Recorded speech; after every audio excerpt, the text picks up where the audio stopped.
नमस्कार, मैं हूं आंचल आनंद। आप देख रहे हैं इंडिया न्यूज। सुबह के 9:30 बज चुके हैं और आज की सबसे बड़ी खबर 4 प्रदेशों में 4 राज्यों में 18 सीटों पर चुनाव, जिसमें बिहार में खास तौर से महागठबंधन और मोदी के मैजिक का टेस्ट है।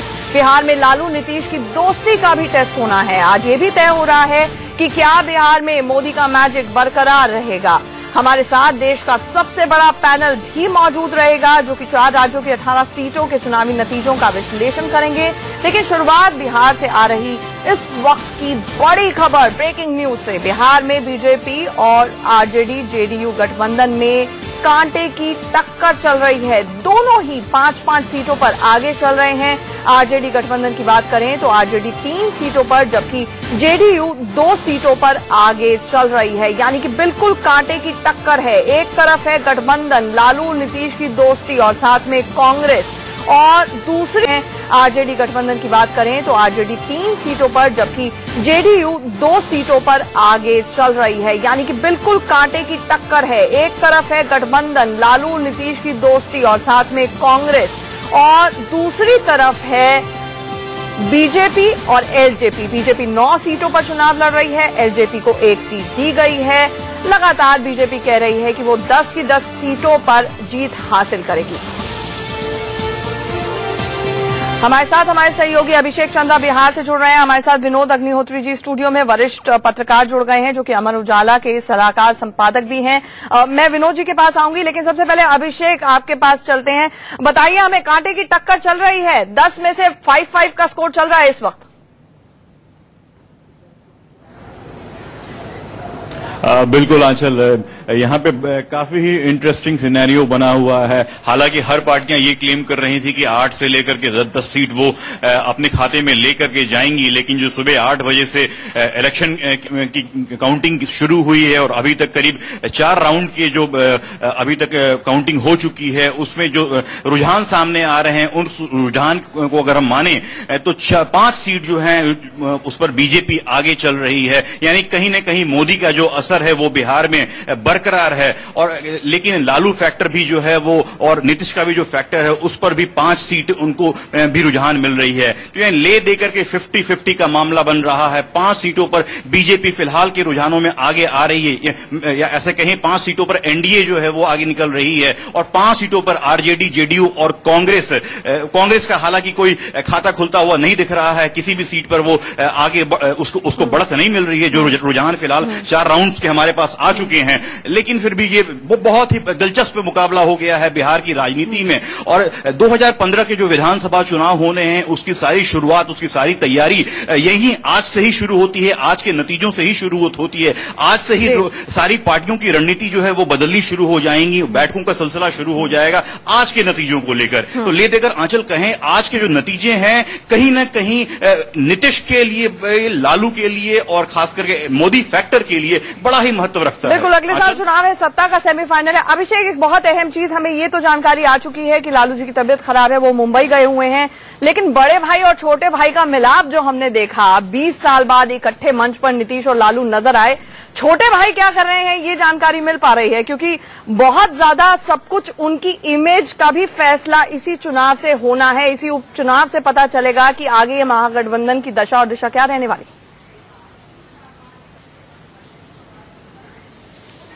आंचल, पिछले कुछ महीनों को जो मैंने बिहार विधानसभा और तमाम विधायकों को कवर किया, लगभग 2 से ढाई दर्जन ऐसे विधायक हैं जो कि नीतीश कुमार पर तमाम तरह के आरोप खुल्लम खुल्ला लगाते रहे हैं, उन्हें बार बार तानाशाह बताते रहे हैं, उनके निर्णय पर सवाल उठाते रहे हैं, और शायद कुछ हद तक ये बातें सच भी हों। और इसलिए कहीं न कहीं नीतीश कुमार के लिए आज सबसे बड़ा दिन होने वाला है, क्योंकि जिस व्यक्ति को उनकी राजनीति पिछले 9 सालों की जो थी लालू के खिलाफ ही रही है, लालू के खिलाफ ही इर्द गिर्द उनकी राजनीति चलती रही है, बावजूद इसके रातों रात वो लालू के मित्र बन जाते हैं। ये चीजें हैं जो कि आज भी बिहार की आम जनता, यहां तक कि जो पॉलिटिकल एनालिस्ट हैं, वो हजम नहीं कर पा रहे हैं। शायद यही कारण है जिसका फायदा कम जेडीयू को मिलता दिख रहा है और नुकसान ही ज्यादा हो रहा है। जेडीयू के अंदर से ही सीनियर लीडर्स जो हैं, जो कि नीतीश के पुराने समय के मित्र हैं, उन पर उंगली उठा रहे हैं। जो नए विधायक चुन करके आए हैं, उन्हें तानाशाह बता रहे हैं, और ये साफ साफ बताया जा रहा है कि पार्टी में, जेडीयू में खासकर कोई डेमोक्रेटिक फोरम नहीं है, कोई ऐसा मंच डेमोक्रेटिक मंच नहीं है जहां पर अपनी बात को खुल्लम खुला रखा जा सके। अभिषेक, इस पर मैं विनोद जी को लाना चाहूंगी यहाँ पर। जो अभी एनालिसिस किया अभिषेक ने, उसका कहना है कि नुकसान ही होता हुआ चला आ रहा है नीतीश को। अपनी इमेज को लेकर भी 20 साल बाद आप जिसको कोसते रहे, जंगल राज का दोषी बताते रहे, आपकी सारी राजनीति उसी के इर्द गिर्द घूमती रही, उसके साथ जाके आपने हाथ मिला लिया, उसकी गोद में जाकर बैठ गए, बीजेपी की भाषा का इस्तेमाल करे। तो क्या वाकई नीतीश को नुकसान हो रहा है, या दोनों तरफ ही कुआं और खाई वाली सिचुएशन थी तो कोई बचा नहीं था चारा?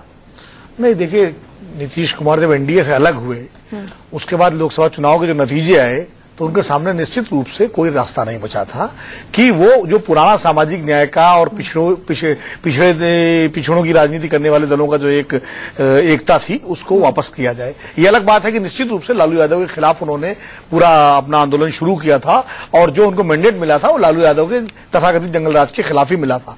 लेकिन जब एक सिचुएशन ऐसी आ जाती है कई बार कि विरोधी को गले लगाना पड़ता है, ऐसा नहीं है कि खाली नीतीश कुमार ने ऐसा किया हो, पानी पी करके गाली देने, वो ठीक है। विनोद जी, बात इसकी नहीं है कि पॉलिटिक्स इज अ गेम कि जहां पे हर चीज कॉम्प्रोमाइज करनी पड़ती है, कोई भी परमानेंट एनिमी परमानेंट दोस्त नहीं होता, ये बात सब जानते हैं।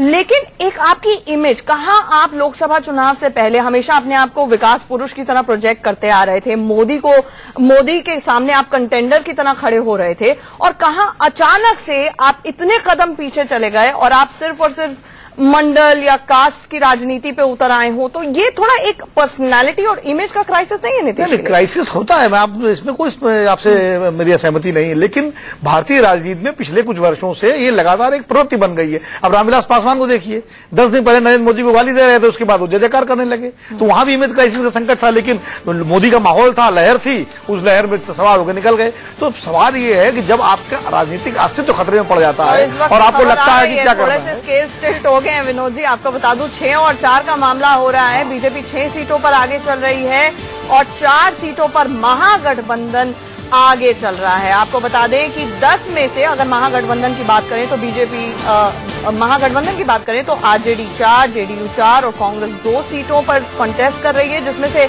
अब ये खबर आ रही है कि जेडीयू गठबंधन जो है वो 4 सीटों पर आगे चल रहा है और बीजेपी जो है वो 6 सीटों पर आगे चल रही है।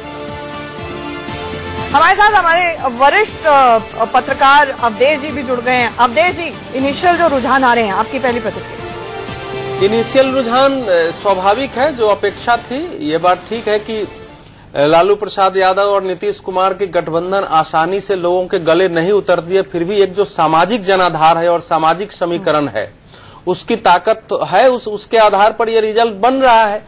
लेकिन ये जो कोई कल्पना कर रहा था कि इससे बिहार में एक बिल्कुल जो लोकसभा चुनाव के विपरीत परिणाम शायद आ जाएंगे, इससे वो संभव नहीं था। पहले भी हम लोगों को लग रहा था और अभी भी मैं उसी पर कायम हूं।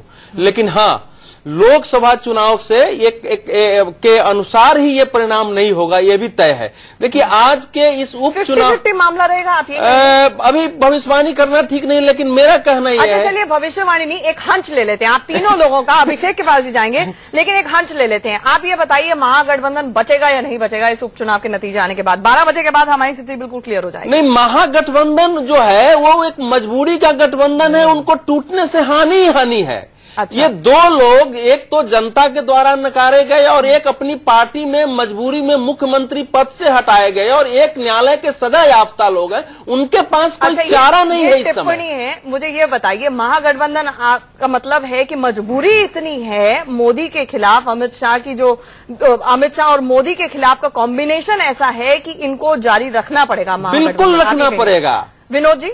हाँ, नहीं, मैं सहमत हूं, क्योंकि इसके अलावा कोई चारा नहीं इनके पास। मैं एक काल्पनिक स्थिति की बात कर रहा हूं। अगर ये जो काल्पनिक स्थिति है, बिल्कुल 10 में 10 सीटें जीत जाए तब भी जारी रखेंगे, और 10 में से एक भी सीट न जीते तब भी जारी रखेंगे। आपका कहना है 10 में से एक सीटें ना जीते तब भी जारी मजबूरी होगी, क्योंकि इसके अलावा रास्ता क्या है? कारण इसका ये है कि अलग अलग लड़के देख चुके दोनों लोकसभा चुनाव में, आप देखिए साफ हो गए। अब मिलकर लड़के देख रहे हैं, अगर 4 सीटें जैसा कि रुझान बता रहे हैं 4 या 5 सीटें भी जीतते हैं तो भी ये होगा कि चलो अब गठबंधन जल्दी जल्दी बना था, इसलिए अब इसको और मजबूत किया जाए। अगर मान लीजिए परिणाम एकदम नकारात्मक आते हैं तो ये होगा कि अभी गठबंधन चूंकि नया नया बना था और कार्यकर्ताओं में एकता नहीं हो पाई थी, अब इसको दोबारा शुरू किया जाए, थोड़ा दोषारोपण हो सकता है। और अगर 10 में 10 सीटें जीत जाते हैं, तीनों काल्पनिक स्थितियां हैं। लेकिन मैं अवधेश जी की बात से सहमत हूं कि मजबूरी है, बाढ़ आई हुई है, नाव में शेर और बकरी एक साथ बैठे हुए हैं, बाढ़ जब उतर जाएगी तब अलग अलग होने की शेर कौन है ये बताइए। जेडीयू में विद्रोह थोड़ा होगा, अगर ये बताइए विनोद जी रिजल्ट अगर अच्छे नहीं आए तो जेडीयू में थोड़ा विद्रोह होगा, जो वातावरण है। आरजेडी में विद्रोह की संभावना नहीं है। नहीं, आरजेडी में विद्रोह होगा। अभिषेक क्योंकि ग्राउंड जीरो पर मौजूद है। अभिषेक, जितनी नेताओं से बात हो रही है, और ये सिर्फ क्राइसिस बाहर मोदी का नहीं है, ये दोनों पार्टियां, चाहे वो आरजेडी हो जेडीयू हो, हमने देखा पिछले 6 महीने में खासतौर से लालू जी के खिलाफ जब वर्डिक्ट आया था फॉर्डर स्कैम में, उनको दोषी करार दिया गया, उसके बाद से ही आरजेडी के अंदर भी अलग अलग स्वर थे। पार्टी को इकट्ठे रखना ही एक बहुत बड़ी चुनौती था। ऐसे में आप भी ये मान के चलते हैं कि चाहे 1 सीट आए, जैसे विनोद जी ने कहा, लेकिन ये महागठबंधन जारी रहेगा, मजबूरी इतनी बड़ी है।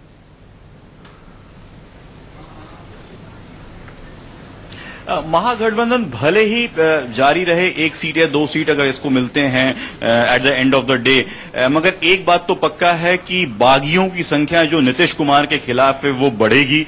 अभी 2.5 दर्जन 2 दर्जन के आसपास हैं जो खुल्लम खुल्ला लोग बोल रहे हैं, ये करीब करीब 4 दर्जन तक पहुंच सकते हैं ऐसे विधायक जो कि नीतीश कुमार से उम्र में, राजनीतिक अनुभव में तो काफी छोटे जरूर होंगे, लेकिन इनके निर्णय पे बिल्कुल सवाल उठाएंगे, पहली बात। दूसरी बात, कहीं न कहीं जो जीतन राम मांझी की सरकार है, इस पर एक बड़ा खतरा मंडराना शुरू हो जाएगा, क्योंकि फिर जो गणित है एमएलएस का विधानसभा में, वो ऊपर नीचे होना शुरू हो जाएगा।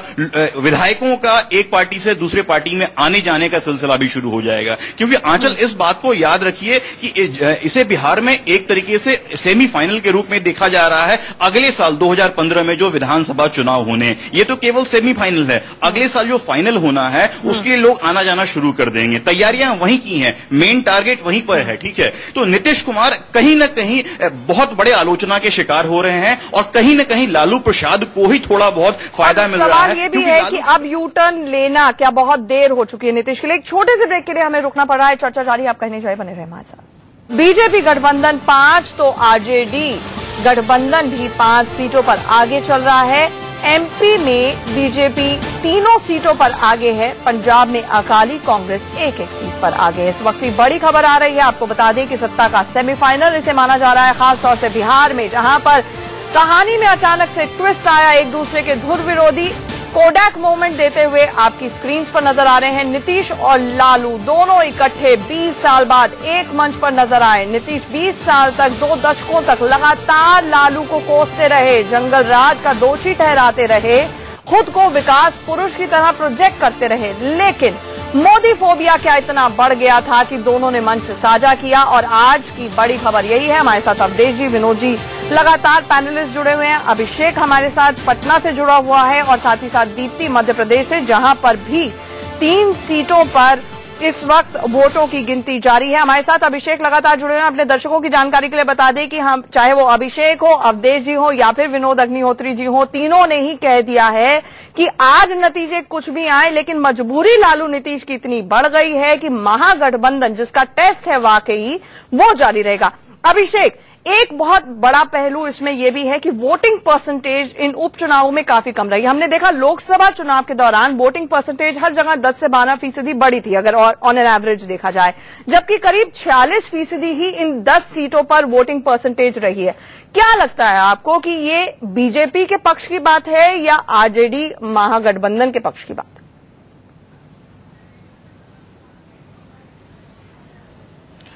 देखिए, आमतौर पे देखा जाता है आंचल की जो लोकसभा का चुनाव होता है वो देशव्यापी और एक बड़ा चुनाव माना जाता है, और उसमें लोग बढ़ चढ़कर हिस्सा लेते हैं। लेकिन जो जहां तक बाईपोल्स की बात आ जाती है, तो वैसे लोग जो खास करके ग्रामीण क्षेत्रों से बाहर दूर दराज अपनी नौकरी कर रहे होते हैं, उन चुनावों में हिस्सा लेने के लिए घर वापस नहीं आते हैं। तो ये एक बहुत बड़ा कारण हो जाता है कि जो इलेक्शन के परसेंटेज हैं वो ड्रॉप हो जाते हैं। फिर इसके अलावा जो उस समय का एमएलए या एमपी होता है, उससे शायद लोगों की उम्मीदें थोड़ी कम हो जाती हैं, उससे निराशा होती है, उसके वजह से भी लोग वोटिंग करने जाने से कतराते हैं। तो बाईपोल्स में ये दो बहुत बड़े फैक्टर्स हैं जिनको लेकर करके वोटिंग परसेंटेज थोड़ा ड्रॉप हो जाता है। एक अपडेट मैं आपको दे दूं आंचल, भागलपुर जो शहर है, भागलपुर मूलतः बीजेपी का गढ़ माना जाता रहा है। शाहनवाज हुसैन हो, अश्विनी चौबे हो, कई तरह के बीजेपी के बड़े लीडर भागलपुर से आए हैं। लेकिन फिलहाल जो ट्रेंड आ रहा है, अभी की जो काउंटिंग चल रही है,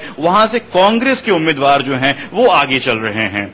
तो ये एक बहुत बड़ी बात है। मोदी लहर की बात चल रही है या बाकी चीजों की, तो भागलपुर से नहीं, कर्नाटक की तो बात ही नहीं हो रही है।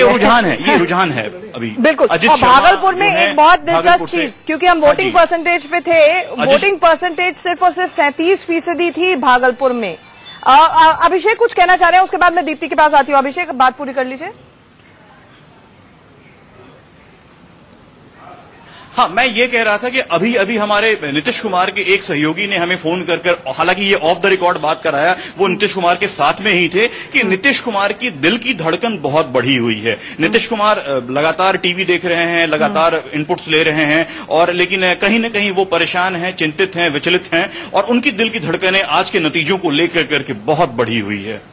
दिल की धड़कनें बहुत बड़ी हुई हैं। भागलपुर से जो उम्मीदवार है ना, अजीत शर्मा, असल में वो कांग्रेस के रहे नहीं है। वो 74 के आंदोलन में सक्रिय थे, वो छात्र नेता थे और हजारीबाग जेल में वो रहे थे। तो वो उनकी जो पृष्ठभूमि असल में है, वो जनता दल और आरजेडी की ही वाली पृष्ठभूमि है, और बीजेपी की, वो जयप्रकाश आंदोलन से निकले हुए हैं। तो इसीलिए वो जो वोट काट रहे हैं ना, भागलपुर से लड़े थे, अश्विनी चौबे से पिछली बार हार गए थे। अच्छा। तो जाहिर है कि उनको सभी इसका वोट मिल रहा है वहाँ। ये ध्यान रखने की जरूरत है। मतलब आपका कहना है कि लोकल फैक्टर है, इसको बाकी की 9 सीटों से ना जोड़ा जाए, क्या ये मान के चलो? पिछली बार भी 35,000 वोट उनको मिला था, ये ध्यान रखिए। एकदम कम वोट नहीं मिला था अजीत कुमार शर्मा को, पिछली बार भी। भागलपुर अपने आप में, क्योंकि 37% वहां पर वोटिंग हुई है, बहुत सबसे कम वोटिंग इनफैक्ट इन 10 सीटों में से भागलपुर में ही हुई है। कि जब मोदी लहर पूरे देश में थी, तब शहनवाज हुसैन वहां चुनाव हार गए बीजेपी की टिकट से।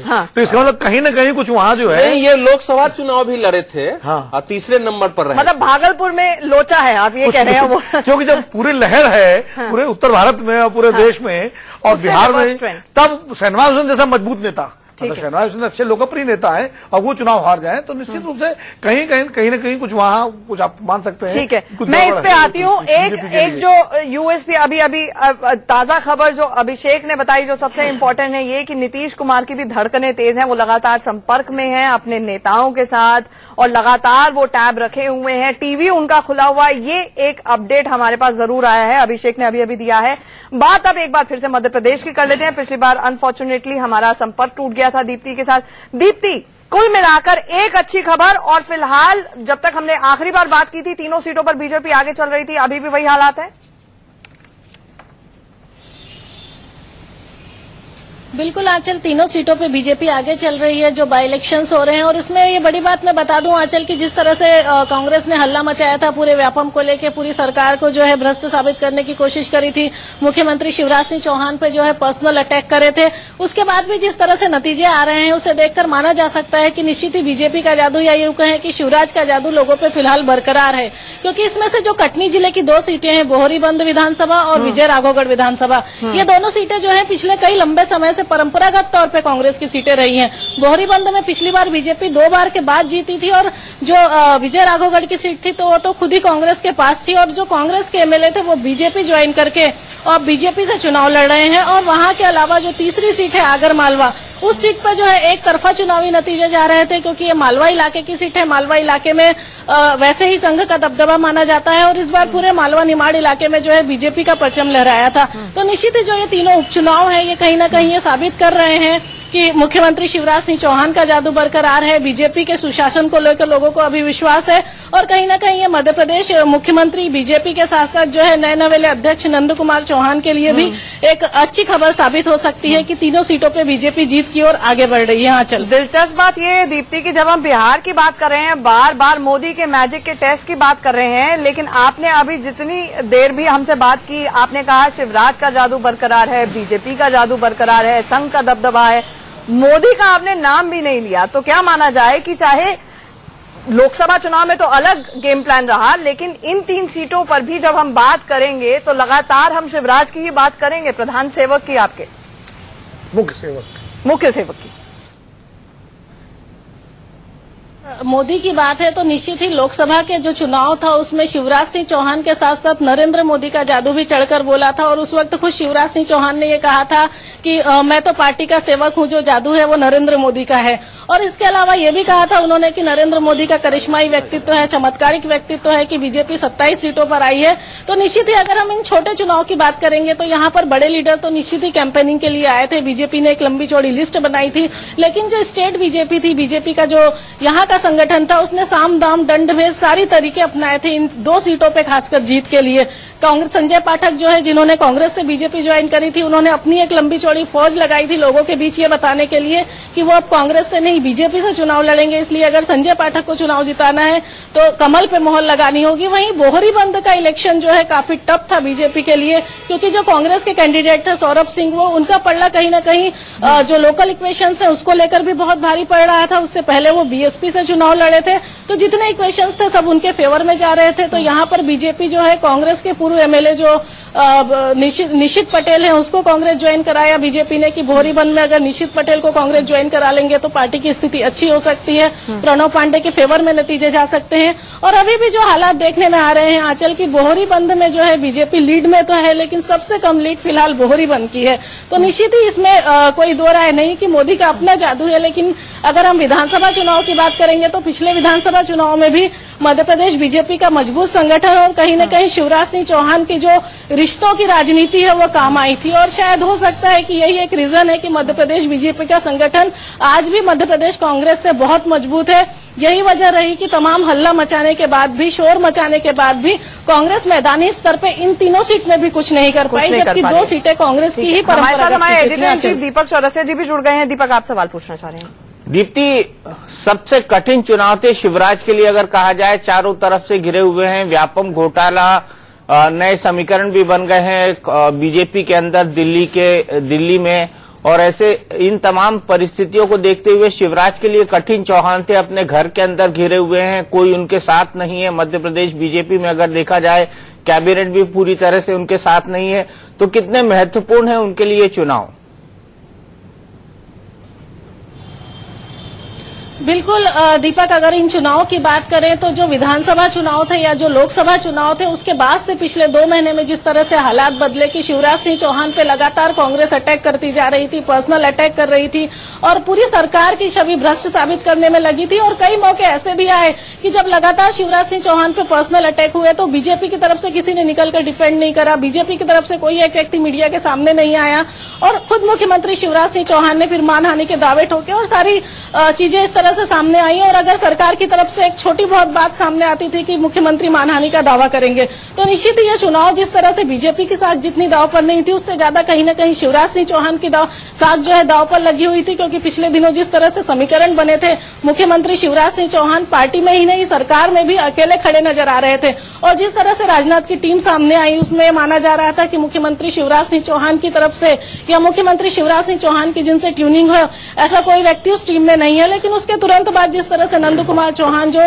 मध्य प्रदेश बीजेपी का है, या नरेंद्र तोमर कहें या मुख्यमंत्री शिवराज सिंह चौहान खुद कहें, उनके लिए एक बड़ा मतलब उन्हीं की तरफ से दिया हुआ एक नाम था, उनको बीजेपी का अचानक अध्यक्ष बना दिया गया। तो जो जिस तरह से इक्वेशंस बने, ये लग रहा था कि निश्चित ही अब शिवराज सिंह चौहान के लिए आगे की रास्ते बहुत कठिन हो सकते हैं। हो सकता है कि लोकल बॉडी इलेक्शन के बाद पार्टी कुछ और फैसले ले। तो इस तरह की बातें बहुत तेजी से सामने आई थी। लेकिन इन नतीजों में जिस तरह से बीजेपी आगे आई है, जिस तरह से 3 सीटें बीजेपी के खाते में जाती दिख रही है, तो निश्चित ही मुख्यमंत्री शिवराज सिंह चौहान ने कहीं न कहीं अपना वो कद, अपनी वो जगह एक बार फिर से इन नतीजों के जरिए पाने की कोशिश करी है। बल्कि यह यूं कहें कि ये माना जा सकता है कि मध्य प्रदेश में शिवराज सिंह चौहान का जादू अभी भी है। तो पार्टी के अंदर जिस तरह से जो उनको लेके अंतर विरोध चल रहा था, जो आपस में गुटबाजी चल रही थी, तो निश्चित ही उसको कहीं विराम लग सकता है। दीपक, इसके बाद विराम लग सकता है। और इस दौरान हमारे साथ जीवीएल नरसिम्हा जी प्रवक्ता बीजेपी जुड़ गए हैं और साथ ही साथ प्रेमचंद मिश्रा जी प्रवक्ता कांग्रेस भी जुड़ गए हैं। अगर हम इस वक्त की टैली पर नजर डालें, 10 में से 10 सीटों में से अगर देखा जाए तो 5 सीटों पर बीजेपी आगे चल रही है और बाकी 5 पर महागठबंधन। दीपक, वनडे मैच की तरह लग रहा है। और आप ही अगर नरसिम्हा जी से सवाल पूछ लें तो। बिल्कुल नरसिम्हा राव जी, सबसे पहले आपसे ये जानना चाहूंगा कि ये महागठबंधन तो मोदी की लहर को भी पीछे छोड़ता दिखाई दे रहा है, क्योंकि आप तो मैच टाई होता दिखाई दे रहा है। आप देखिए, पहली बार हम विधानसभा चुनाव में लगभग अकेले लड़ रहे हैं। तो इन चुनावों में हमने तो जब जेडीयू हमारे साथ था पहले, और जेडीयू अलग होने के बाद लोकसभा में और अभी उपचुनाव में जेडीयू का एक तरह से सफाया होते हुए दिख रहा है। तो इसलिए ये महत्वपूर्ण चुनाव इसलिए है क्योंकि 10 में से 5 सीट जीतना, ऐसे स्थिति में जब हम पूरी तरह से विधानसभा के लिए तैयार नहीं हुए हैं, हमें अभी लोकसभा विधानसभा चुनाव होने में 1 साल बाकी है, हमारे लिए बहुत बड़ी कोशिश होगी हमारे तरफ से एक बहुमत जीतने की, और एक अच्छी बहुमत जीतने की अपने आप। इसका शुरुआत मुझे लगता है 10 में से 6 सीटें थी यहाँ पर आपके पास, 10 में से 6 सीटें थी यहाँ पर आपके पास गठबंधन में।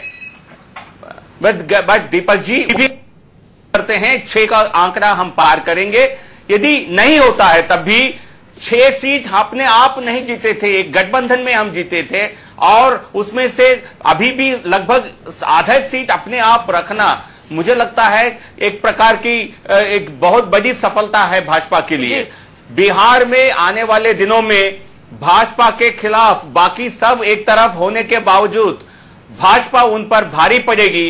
ये आने वाले दिनों में आज के चुनाव साबित होते हैं, उपचुनाव साबित करते हैं, और आगे वाले दिनों में भी इस बात की पुष्टिकरण हो जाएगी। जी माफ और मैं मध्य प्रदेश पर भी एक टिप्पणी रुकना पड़ रहा है, लेकिन दीपक बहुत दिलचस्प चीज जो जीवीएल जी ने कही, उन्होंने शुरुआत की कि लगभग अकेले लड़ रहे हैं, तो क्या एलजेपी को अपना एक कोलिशन पार्टनर नहीं मानते? दूसरा उन्होंने कहा विधानसभा चुनाव के लिए हम पूरी तरह से तैयार नहीं हुए, बीजेपी एक तरफ है बाकी सब दूसरी तरफ हैं। तो इस पर भी जवाब तैयार रखिएगा, हम तुरंत लौटेंगे, एक छोटे से ब्रेक के लिए रुक रहे हैं। ब्रेक के बाद आपका स्वागत है। तो बिहार में 10 सीटों पर उपचुनाव जिस पर लगातार हमारी नजर है, और सवाल यही है कि जो सोशल इंजीनियरिंग लोकसभा चुनावों में काम कर गई वो इन उपचुनावों में क्यों नजर नहीं आ रही है? दीपक, आप कुछ कह रहे थे। बड़ी सीधी सी बात है कि अगर नरेंद्र मोदी की आवाज सुनाई पड़ी लोकसभा चुनाव में, तो बिहार के इन उपचुनाव में क्यों नहीं सुनाई पड़ी, और उनकी आवाज लाल किले से बिहार तक क्यों नहीं गई? वो लीडर हैं तो रीडर बनकर क्यों रह गए इन विधानसभा चुनाव के अंदर? ये मेरा सबसे बड़ा सवाल है, और अवधेश जी इसका जवाब देंगे। देखिए, मैं ये नहीं मानता हूं कि नरेंद्र मोदी या रीडर बन के रह गया। इस समय हम राहुल गांधी और सोनिया गांधी का परिणाम मान ले जो है बिहार में। सच ये है कि भारतीय जनता पार्टी के नेतृत्व ने पूरी तरह बिहार को सुशील मोदी के जिम्मे छोड़ा है। जिसको सुशील मोदी ने चाहा उसको केंद्र में पदाधिकारी बनाया गया है बिहार से, जिसको उन्होंने चाहा उसको टिकट दिया गया है। तो वो जीत और हार की जो जिम्मेवारी है वो बिहार के प्रमुख नेता सुशील कुमार मोदी को जाएगी।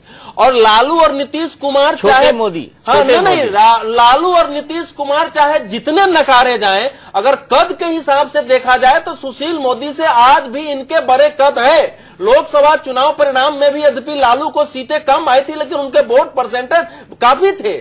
तो ये वहां के भाजपा के नेता नहीं समझ पा रहे हैं कि हमको हमारे सामने प्रदेश में टक्कर है तीनों के मिलने से, उसके अनुसार उम्मीदवार देना है, उसके अनुसार मुद्दे रखने हैं, उसके अनुसार प्रचार करने हैं। इन तीनों में भारतीय जनता पार्टी कम थी। उनको लग रहा था कि मोदी के नाम पर हमको वोट मिल जाएगा, ये नहीं हो पा रहा। चलिए एक रियलिटी चेक जीवीएल, आप इसे मानकर चल रहे हैं, लेकिन कोई तो वजह होगी कि लोकसभा को यहां पर रेप्लिकेट क्यों नहीं कर पा रहे हैं आप? तो अवधेश जी और दीपक जी के बीच में जो चर्चा हुआ उसका जिक्र करते हुए मैं एक राजनीतिक विश्लेषक के रूप में एक आंकलन करना चाहूंगा कि अब देखिए, जिस चुनाव के लिए जो अब तक जो हमने देखा है पिछले 2 दशकों में इस देश में, जिस चुनाव के लिए आप चेहरे बन के जाएंगे, आपका चेहरे के लिए जनता उस चुनाव में वोट करेगी। ये पिछले 2 दशक का ट्रेंड है। उसका पहले जो ट्रेंड था, जो स्टेट लेवल पर कोई बड़े नेता उस समय नहीं हुआ करते थे, तो इंदिरा गांधी के नाम पर या बड़े नेता के नाम पर राज्यों में भी वोट पड़ते थे।